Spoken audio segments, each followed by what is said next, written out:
Hey, what's going on, everybody? Welcome back to the channel. This video, I'm looking at the Prizepicks plays for Sunday, January this 22nd. We have two great football games today. Bengals, Bills, Cowboys, 49ers. Yesterday, Eagles' absolute domination against the Giants. Had some good props, some props that were poor. Boston Scott was a free square. Ended up another touchdown against the Giants. He's just the owner of that franchise. Today, we have 5 props. I'm taking it down a notch from 6-pick flex just to see if we can have some better luck. I was thinking about doing 4 picks, but now I'll have 5.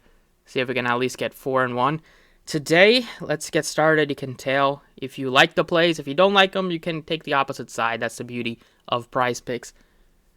First prop we are looking at is, I'm taking a combined receiving prop, and this one is between the two number 1 receivers. You can get both Jamar Chase and Stephon Diggs for over 100 or actually I'm going to take the second Bills receivers, Gabe Davis and Jamar Chase. Davis has done awesome in the postseason. Jamar Chase is just a target machine. Both, I was considering taking Diggs and Chase, but I do like Diggs as prop by itself, so I'll have that one instead. But I like taking Jamar Chase, who's going to be a target machine.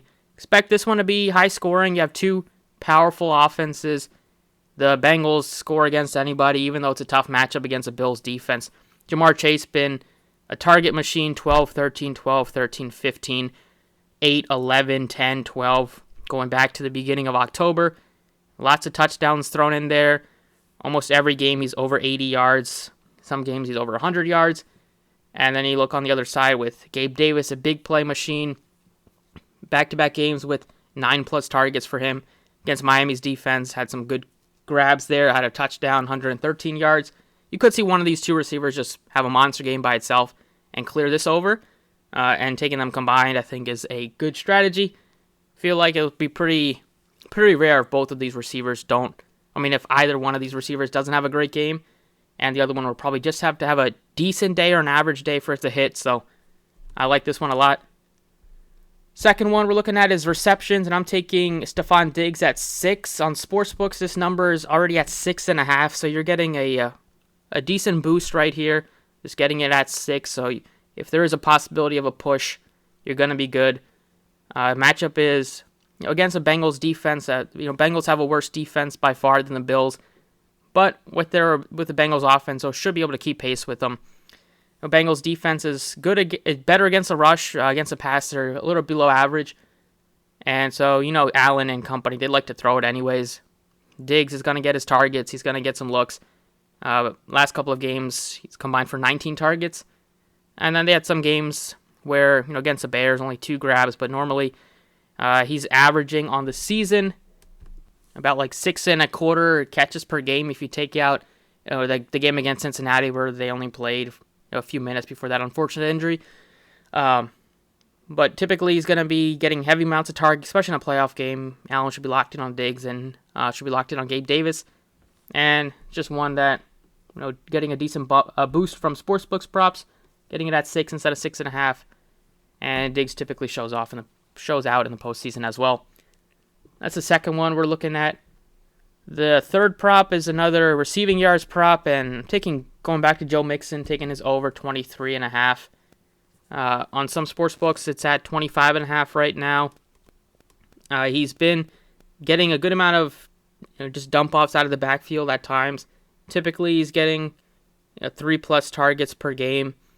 If you look at the current line on like FanDuel, you're getting Joe Mixon at 25.5 receiving yards, and it is boosted a little bit to the over there. So you're getting a two receiving yards, nice little boost on Prizepicks. If you look at his game log, last game he did miss it, but it was kind of nobody really expected that kind of game script where Bengals didn't really have too many possessions in the second half with that 98-yard fumble recovery for a touchdown, and they had some 3-and-outs there, and the Ravens controlled the ball a little bit more in the second half. But he still had 4 targets in that game. He had 5 the week before. You can't really look at that Buffalo game because that was barely a quarter of the game was played, not even. Then he had 43 yards, 33, 9 targets, 6 targets. So he's typically been over this number 3 out of his last 4 games. He's been over this, and he's been over this if you keep going back further, No, he's 7-2 and getting over 23 receiving yards in the last 9 games played, excluding that Bills game. And even the last game that he did miss it was October 16th, and he had 23 in that game. So I feel pretty good about this one against a defense where they're going to be throwing, and I'm expecting both quarterbacks to have great games, at least good yardage games. That's the third one. The fourth one, we're going over to some of the Cowboys and 49ers props, and I'm going with Dak Prescott over 1.5 passing touchdowns. You got to think that he's been riding high all week after his spectacular performance against the Bucs last week, where he had 5 total touchdowns. The 49ers defense is definitely no slouch. However, I still believe Prescott is going to be able to do things with his arm a bit. He still has talented receiver. Dalton Schultz has been much more involved, and he's been making some great plays over the last few weeks. He has some good running backs to dump it off to Pollard, even though he was a little... he didn't have too much things going well last week. Still think Prescott, if you look at just what he's been doing all year, has typically been over 2 passing touchdowns, or at least 2 passing touchdowns. Look at his last 11 games, he's 9-2, getting you at least 2 passing touchdowns. And if you look at the entire season, it's 9-4, basically 9-3 with that Bucs game where he left early, but probably wasn't going to hit in that one anyways. It's a spot where definitely a little scary on the 49ers defense, especially with Cowboys on a short week, but I actually like the Cowboys to win this game outright. And I think Purdy hasn't really faced any good defenses yet.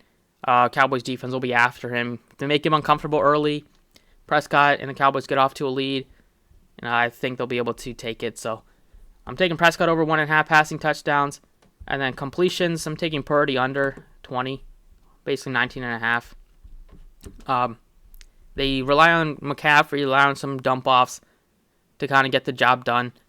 If you look at the defenses that Purdy has played, it's been defenses that give it up against the air.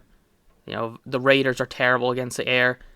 You have the 49ers, not the 49ers, the Seahawks give it up against the air. Arizona's just shelved it in at the end of the season. They have poor secondary. And Cowboys on the season 8th against the pass. They're going to get after Purdy with Parsons and company. I think it's a spot where the Cinderella story kind of comes to an end here today. Taking the under. You could take his under completion or pass attempts if you wanted to, but I think they'll probably still have to throw or try to keep throwing in the second half. The Cowboys do have a lead, but I don't know if he'll have a good completion percentage. So I'm taking the under on him at 19.5. And that's what I got today for Prizepicks 5 plays. Over 135.5 for chasing Gabe Davis, 6 receptions for Diggs, 23.5 receiving yards for Mixon, 2 pass touchdowns for Prescott, and under 19.5 completions for Brock Purdy. Let me know if you have other props you have questions about or what you guys think of this props or these ones. Best of luck today, and I will catch you all next time.